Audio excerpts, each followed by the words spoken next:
Because if you miss the details, you miss the warning, you miss the moral of the story. The purpose of sharing the ghost story in the first place. It's more than just spooky thrills. Have you ever heard a story so wild that you can't just half listen? I mean, you have to sit back, engage, and listen to every single word. Something that you should be doing over here anyway. Because the truth is always hidden in the details. And tonight's stories are exactly that. Creepy, chilling, and well worth the wait.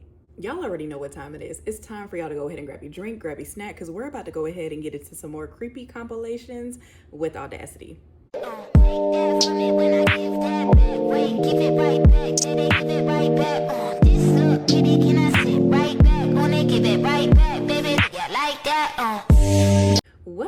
What's good in the YouTube hood? It's your girl Luna Nova, and I'm back with another one for y'all today. Y'all have really been enjoying these Audacity stitches, and I'm not gonna lie, listening to these stories has sent me down a rabbit hole for some other things that I'll be bringing you guys in the future, but that's for another video. So again, as I stated, and if you couldn't tell by the title of this video, we're diving into part 5 of the viral stitch series with Audacity.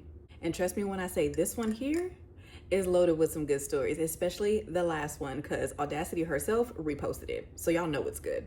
Tonight we're getting into ghosts, spirits, and strange encounters. All of the spooky things. That story is definitely the juiciest. So get comfortable and settle in, because that last one is gonna send you on a ride. When it comes to storytelling, you have to pay attention with much more than just your ears. You have to visualize it, truly take in the story so you feel what's going on if you truly enjoy storytelling. Because if you miss the details, you miss the warning, you miss the moral of the story. The purpose of sharing the ghost story in the first place. It's more than just spooky thrills. There's warnings in these stories. So stick with me, I promise it's well worth the wait. So let's go ahead and get into this creepy compilation for part 5 with Audacity. Tell me a ghost story that sounds completely unbelievable but is entirely... I hate talking about this. I have tried filming this video 3 times and every single time it's messed up, which just makes me more determined. So here we are. This dates back to 2017 when I was with my ex. So basically where I live, there is a valley. It's very pretty. People come specifically to visit it. But it's quite dark. A lot of deaths happen there. Back in 2017, it was November time. It was cold, it was late, but we liked going for walks late at night out to the valley. Now, when you walk into the valley, you've got there's like a road in the middle, and then there's a valley that goes up one side and a valley that goes up the other. If you're looking at the valley, to the left is just hill. To the right, if you walk along the side and around the front, you've got the water. And then it like piles up rocks up top, which you can climb to, but you need to like climb up them. So this one night we go out there, it's super late at night, pitch black, no street lights, no nothing. We walk up the side of the valley round, we sit on one of the benches and we're just sitting there chilling, listening to music, talking. Suddenly at the very top, one of the rocks started pulsating like a light on it. Like it wasn't like quick, it would kind of fade in and then fade back out and fade in and fade back out. And I pointed it out to him, I said, that's really weird. Like it's midnight in the middle of nowhere. That's really weird. He kept saying, it's the cars. I kept saying, the road is here. The rock that was lighting up was like up here and around the corner facing the water. And I was like, that's not a car. And if it was cars, then the rest of the hill would be lighting up. And he was like, no, it's a car. I'm gonna message Harry. This goes on another half an hour or so. The light would like suddenly light up and disappear, light up and disappear. Then it would disappear for 5 minutes and then it would start coming back again. I said, that's really weird. Like, I don't like that. That gives me a bad feeling. And he said, maybe someone's camping up there. I said, nobody in their right mind at this time of year will be camping up there. That's just not happening. And he said, it's going to be a person or it's going to be a car. I said, that is neither, and I have got a really bad feeling. It's now 1:30, 2 in the morning, and I'm like, let's go. So we're walking back and you have to walk down the valley. Like you have to walk back down the path to the front of the valley to walk back through the village. The path's quite narrow, like it's a single file, and he's walking in front of me and I'm behind him, and suddenly I just hear footsteps. I have never moved so fast than when I heard footsteps, because firstly, nobody would be out there without a torch. Secondly, I know for a damn fact there was nobody with us. And thirdly, the feeling I got told us to go. Go now. I'm now clinging onto him like, we gotta go, we gotta go, we gotta go, we gotta go. So we leave, we go back to his, all is fine. He kept saying it's a car, it was a person. I kept saying that was neither, that was weird, I didn't like that. It should also be noted that there is wildlife in the area, but it wasn't wildlife walking. We're walking downhill on concrete, like you can hear footsteps. I'm at my house and I've always had weird stuff happen at my house. It's just This is just a thing of life for me at this point. I was in my bedroom and I was getting ready to go to sleep, and bear in mind it's November time, so we had the heating on, all the windows were shut, all the doors were closed, it's late. And I'm laying in bed reading a book, and I used to have an icicle pendant. If I can find one, I'll insert a picture here. Here is the pendants that I was talking about. If you were to hit the lampshade, because it was an icicle lampshade, they would all kind of splay out, like they would spread apart and fall because it's individual hanging sticks. And for reference, you can see them all hanging individually. And suddenly light starts moving and I was like, is it broken? And as I look up, the lampshade, all I have is Tipp-Ex, but I'm going to show you with the Tipp-Ex. The lampshade, all icicles are moving in sync and it's just doing this. It's just swinging backwards and forwards. I'm frozen, just in fear as this lampshade kind of swings backwards and forwards.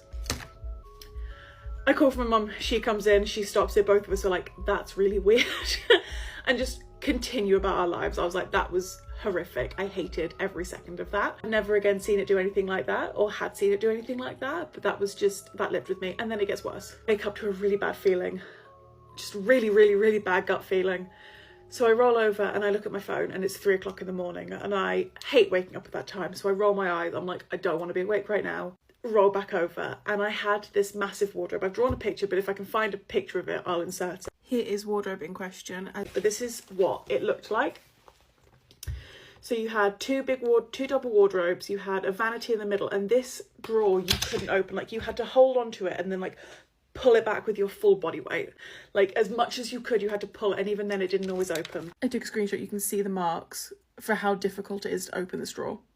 So you had a double wardrobe, a vanity drawer here, and then 3 individual cupboards at the top. They like used to pop open every now and then, so I put hairbands, like an elastic hairband, on each of the doors. Like they were always on there because sometimes they would just pop open. As you can see, I can't zoom in, but here you can see the elastic band that I had around them. Every single one of them are opening, all of them.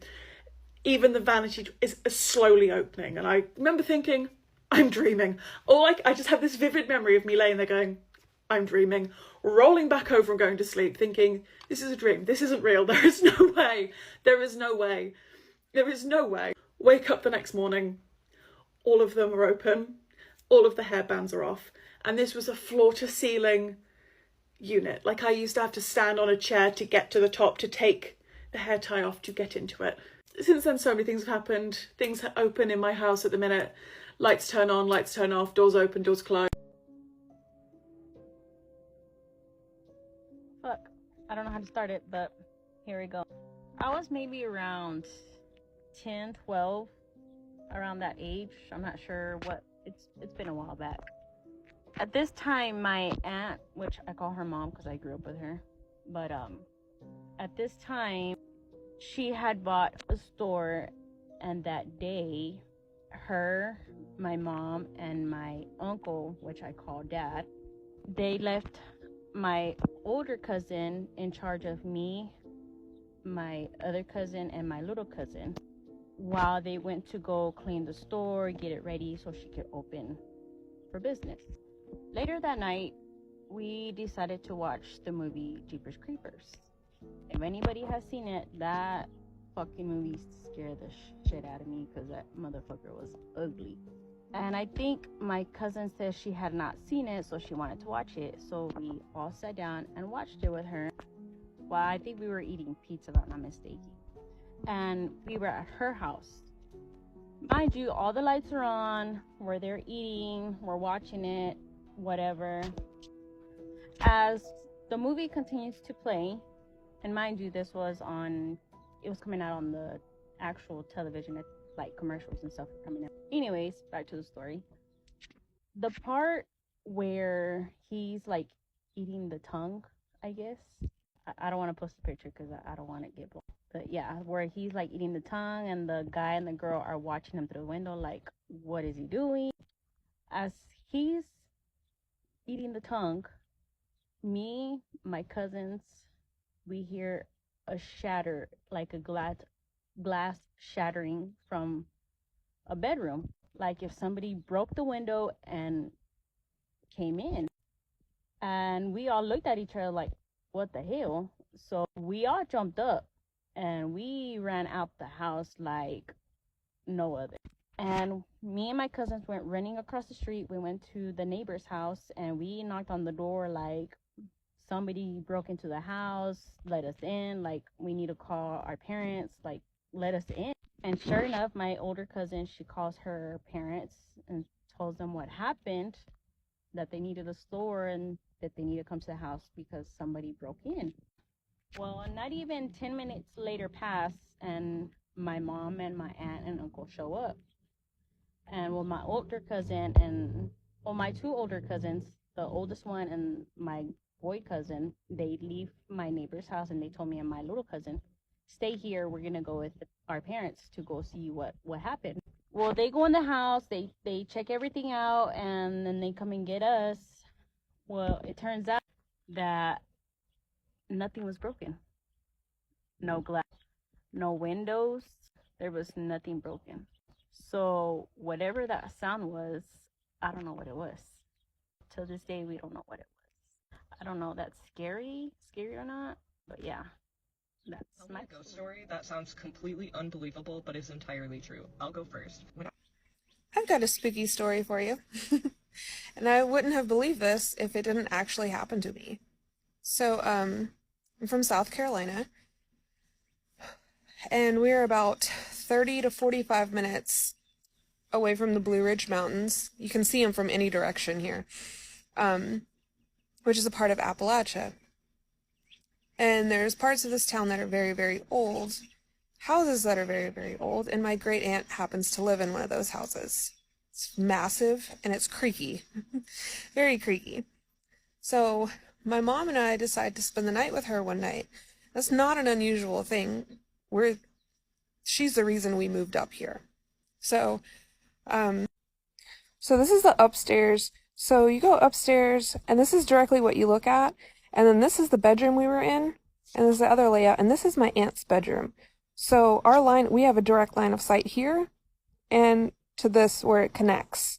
So these two bedrooms are connected. This is all connected through doors. You can get through all these through doors. But this bedroom door and this bedroom door and this bathroom door face each other. So we're hanging out just watching TV or a movie, and me and my mom decided we're gonna go to bed, and we're sharing that room like next to the couches right next to us. So I'm dreaming, and I'm having an absolutely horrific dream. I'm dreaming that the police are after me, but I haven't done anything wrong. So I'm terrified, and I'm running, and I'm being chased by this horde of police. And I finally get somewhere, and I slam the door behind me, and the police have the battering ram, and they're just like, bam, bam, bam. And in my dream, like, I can feel I can feel the vibrations in my dream because I'm like trying to hold this door shut, and I can't let them through. And then finally, in my dream, they break through, and that's what jolts me awake. And it's one of those jolts that I'm like, and I'm like, okay. And I shit you not, the door has just come from being swung open, hit the wall, and is now doing that little shh. And I'm like, okay, that had to be weird. You know how like your alarm clock gets incorporated into your dream and it makes like some weird shit? I'm like, the dog probably came through, hit the door, and that's what I heard. It just got like incorporated. So I look over at my mom, who's supposed to be asleep next to me. She's sitting up, wide-eyed, completely terrified. And I'm like, Mom, what's up? She goes, did you hear that? She said someone has been knocking on the door for the past 5 minutes. And they just opened it. Like, as in, it flew open and hit the wall. My mom would literally have no way of knowing what I had been dreaming. So I didn't incorporate anything into my dream. That's what was actually happening while I was asleep. Now we're laying there completely freaked out. And since the door is open, there's no lights on in the little living area. So what happens? On those little end tables next to the couches, there are lamps, heavy lamps with the cord that you pull. So we hear it go click, and the whole place lights up. So we're thinking that my aunt or my uncle had fallen asleep on the couch. They heard the door slam open. They turned on the light to see what was going on. So we wait and we wait. Nothing. No one gets up.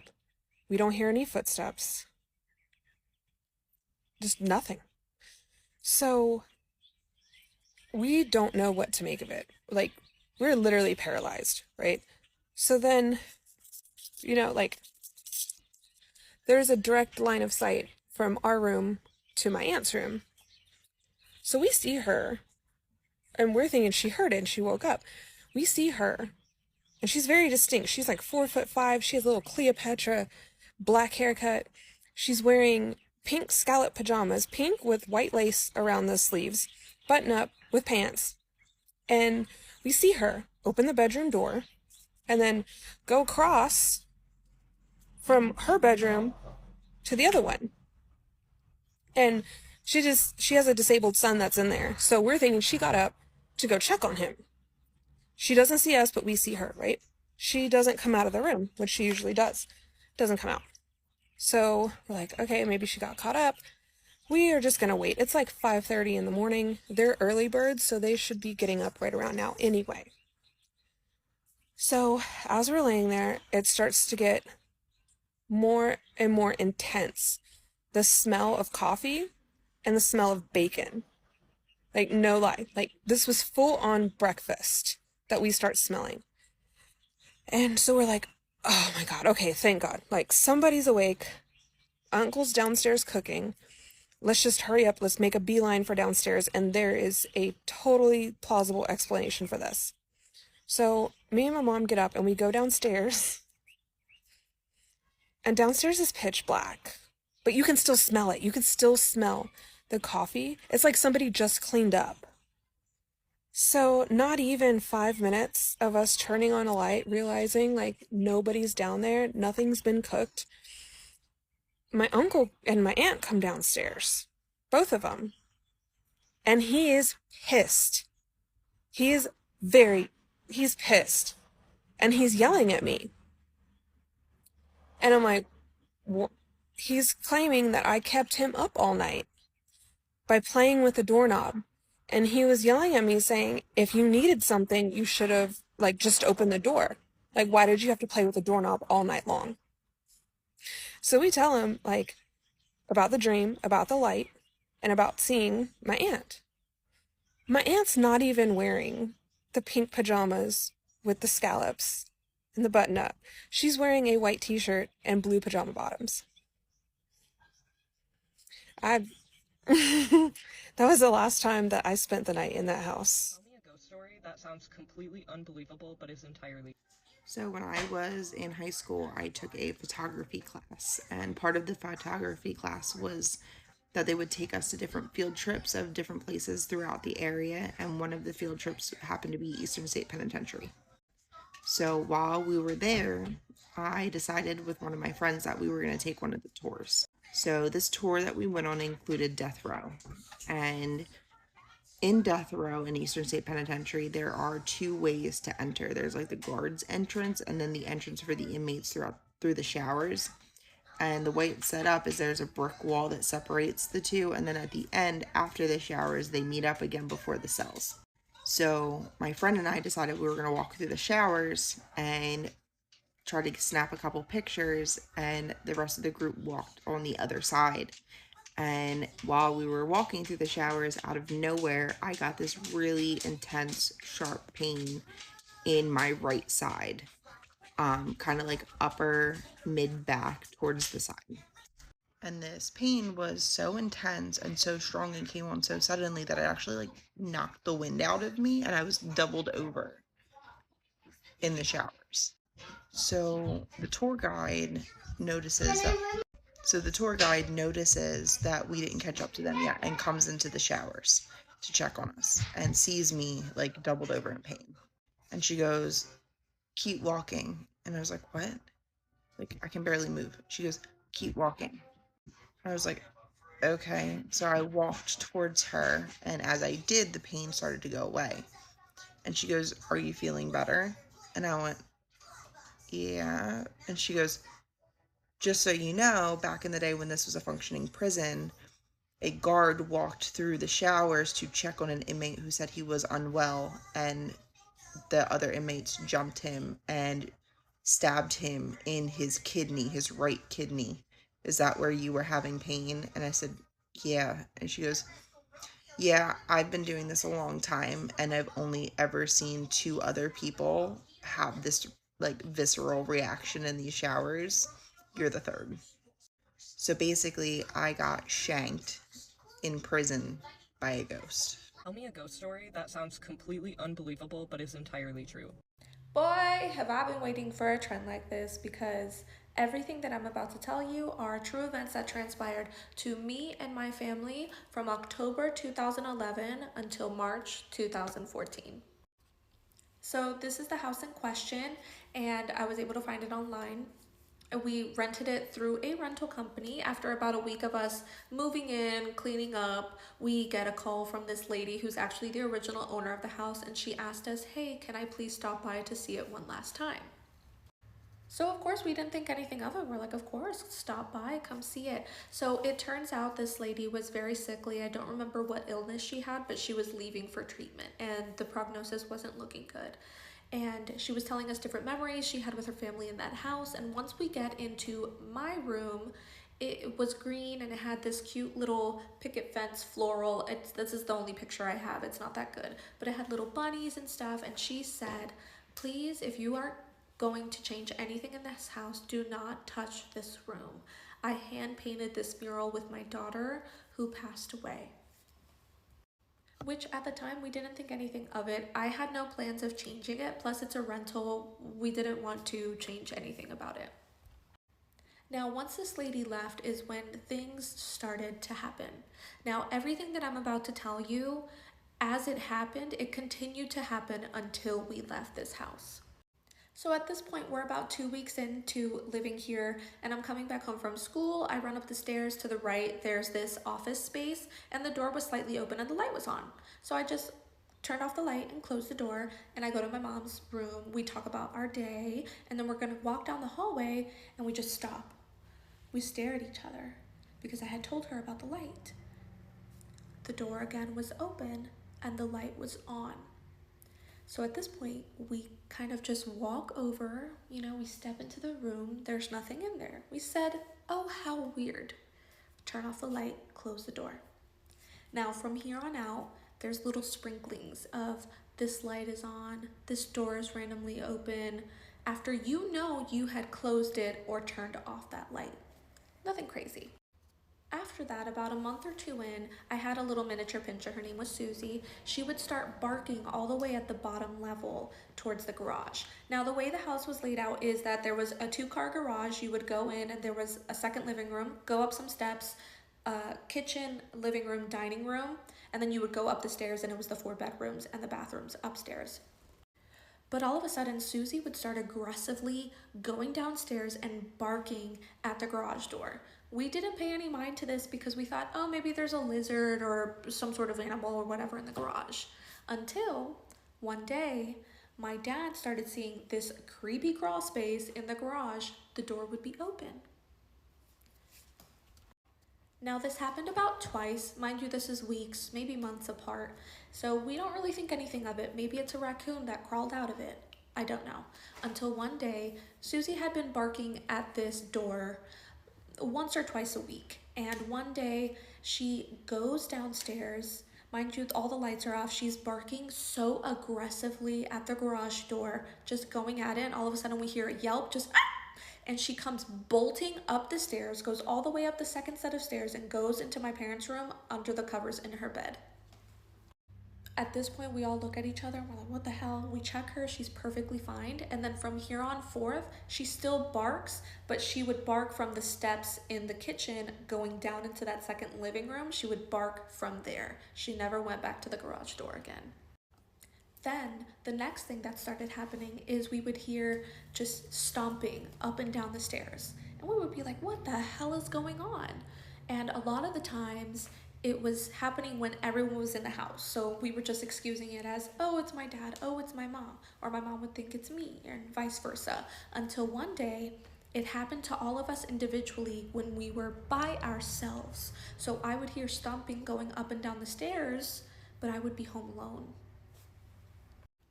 That continued on, and we said, oh, okay, well, I guess there's spirits in the house. Whatever. There's nothing you can do about it. We didn't feel any negative energy or anything, so we, again, paid it no mind. And then, I guess we must have had a little trickster spirit. All of a sudden, things would start missing and then reappearing. So let's say all of a sudden you open the drawer in the kitchen and all of the spoons are gone, and they would be missing for 2 or 3 days, and then you would open it back up and they would just magically reappear. So this happened the whole time we were there. You know, we didn't pay any mind to it. It's innocent, whatever. After the first year is when things started getting progressively more intense, more aggressive. I would be home alone after school in my bed doing homework, either with the door closed or the door open, but I started hearing scratching on my door, just a scratching sound. And, you know, I thought maybe it's Susie trying to get into the room. Until one day, those scratching noises were happening while I was home alone, and the door was closed, and Susie was sitting next to me. You know, I would just wait at that point until my parents got home from work and then get out of my room. Never any scratch marks or claw marks or anything. Soon after that, I started experiencing a lot of seeing shadows in the hallway or feeling like something was watching me while I was taking a shower. And then I talked to my mom about it, and she said she saw the shadows too. My dad eventually started seeing them, and it was always of a man in a suit. He had a top hat and he had a suitcase, and you would only ever see his shadow in the top hallway, or you would see his shadow while you were taking a shower, and you would open the curtain and there would be nothing there. And that was the absolute worst, just feeling and knowing you were being watched. Then one day, again, I'm by myself, my parents still aren't home from work, and I'm upstairs in my room with Susie, and mind you, the garage is directly under, so whenever someone comes home, you can kind of feel a slight shake and hear the garage door open and close very clearly. So at this point, you know, Susie hears the garage door open. She goes downstairs all excited to say hi to my parents or whoever it is coming home. I'm still doing homework, so I'm not focused too much on it. And I literally hear the garage door open. I hear my mom with ruffled bags, and she's like, Joelle, come down here. Help me with the groceries. I'm like, okay. I go downstairs. My mom isn't in the kitchen. I just find Susie staring with her head little cocked over at the garage door. And at this point I start shaking. I'm like, Mommy? No answer. I open the garage door. It's empty. The garage is closed. No one is home. At this point, I bolt it upstairs, lock myself in my room, and I do not come out of my room until my parents come home. After this occurs once or twice more, and then after that I completely ignore it until my mom physically comes into my room and says, hey, help me with the groceries, because that freaked me out and I'm not trying to mess with anything like that. Not for me. And then one day, all of us are home. I'm in my room, my mom's in her room, my dad's downstairs in the living room watching TV, and all of a sudden, all of the lights start flickering on and off. All of the hallway coat jackets, all of the closets open up, and stuff just starts getting thrown out of it. Now this is the closet you could see directly in front of the living room that my dad saw just rip open, and just everything was closing out. What the fuck? At this point, heavy, intense, dark energy was flowing through, and a few days later we get a call from the rental agency letting us know that the lady who owned the house passed away that night. I'm literally getting goosebumps. And then after this, right here in that door, my mom had a little half curtain. After that day, there was this big dark shadow of a man just standing in front of the door. At first, I thought maybe it was just my reflection or something, but all of us saw it. And one day, out of curiosity, we were like, what is that? Maybe it's a trick of the mind. So all three of us open the door, no shadow, close it, full figure, shadow figure of a tall, big man just standing in front of the door. Now this shadow, it did nothing to us. It didn't feel any negative presence of it, but it was there until the day we left that house. Like I said, after we found out the homeowner had passed away, a lot of the activities started ramping up. It was almost every single day, and at this point it started getting more aggressive, but it was definitely more towards me. I was the one experiencing the most. My parents saw a few things, but I was experiencing a lot of the hostility. And I don't have enough time, so I have to do a part 2. Alright, so we're back at it for part 2 of my haunting ghost stories.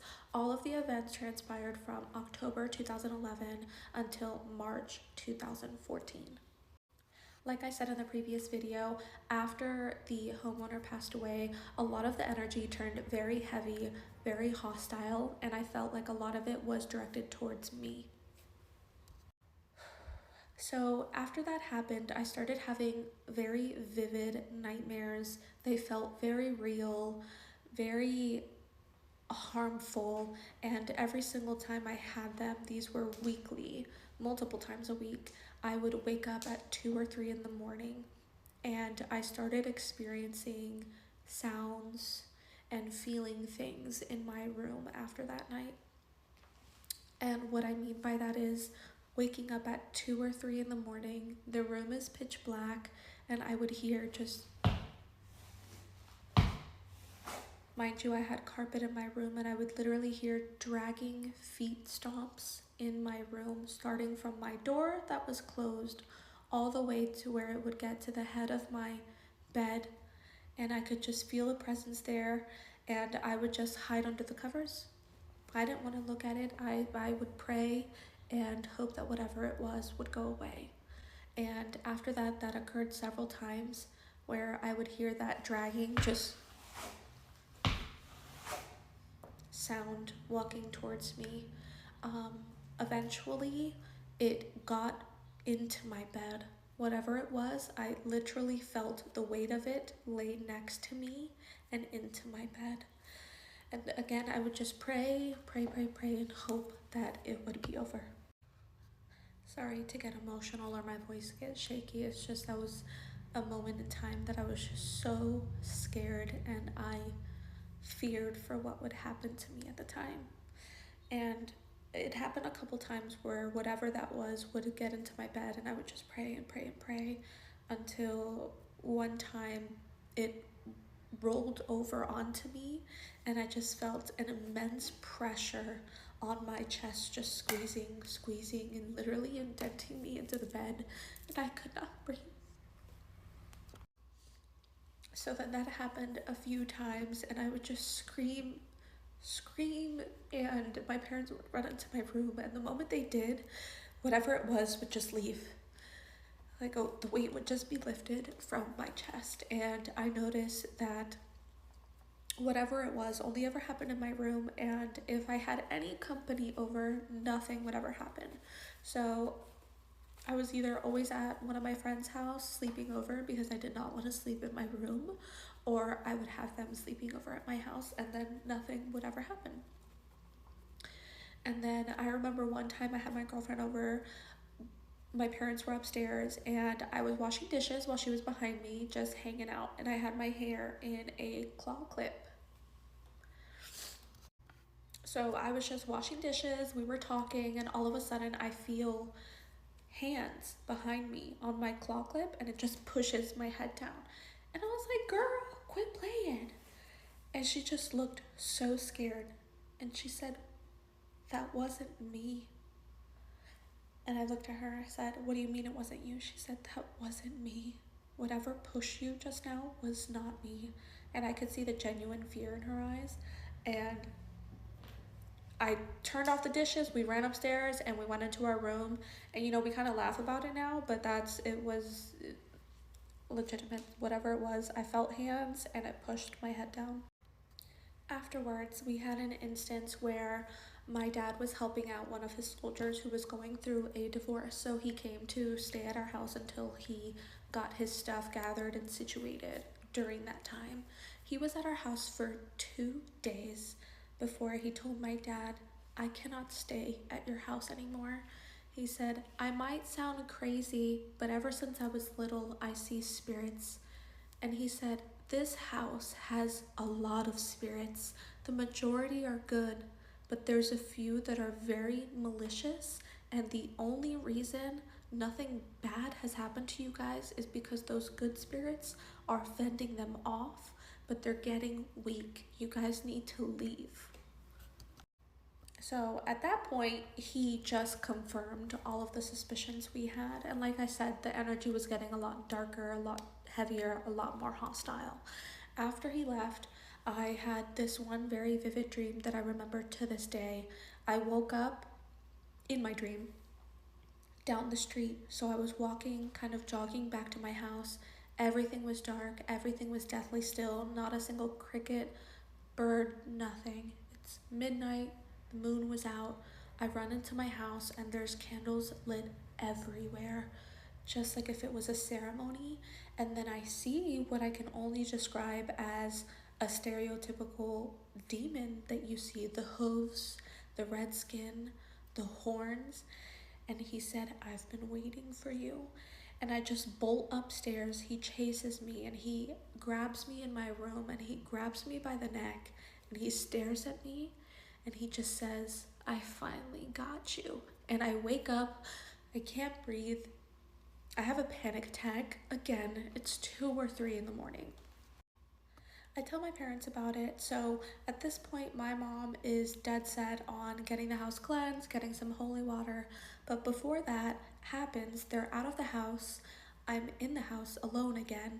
And I have my room door shut at this point. I don't want anything entering my room. I have my dog, and all of a sudden I hear that scratching again, except it's very persistent. It's very intense, and I just yell at it. I say, leave me alone. Leave me alone. And the doorknob starts rattling and the door just bursts open. I get up, I shut the door, lock it. And then all of a sudden the scratching stops, the door handle stops.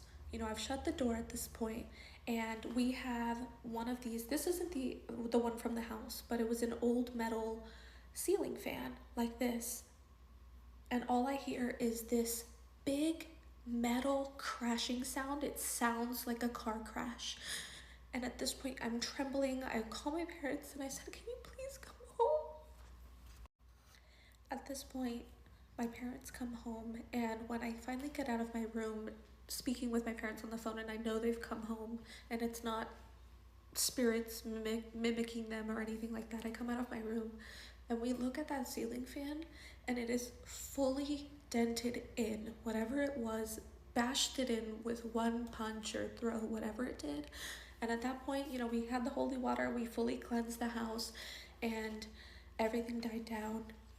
I didn't have the vivid nightmares anymore.